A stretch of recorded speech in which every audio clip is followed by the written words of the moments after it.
Frédéric Vasseur est sous pression et pour la première fois depuis son arrivée chez Ferrari, il doit faire face à une vraie tempête. Mais avant de t'expliquer pourquoi tout le paddock parle de lui, abonne-toi si t'es passionné de F1.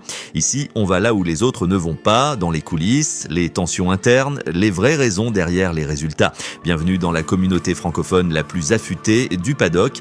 Au Grand Prix du Canada, Ferrari s'est effondré. Et derrière les erreurs en piste, c'est Vasseur que les projecteurs ciblent.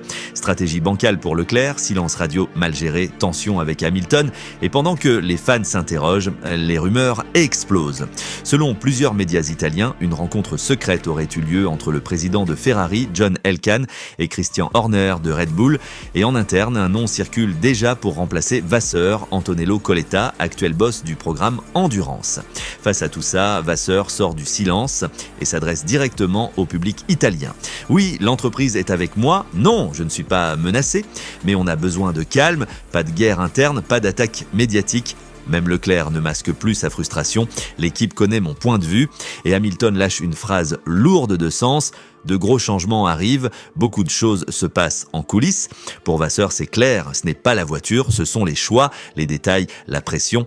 Quand on fait un meilleur secteur en qualif, ce n'est pas une question de mise à jour, c'est qu'on ne fait pas tout bien.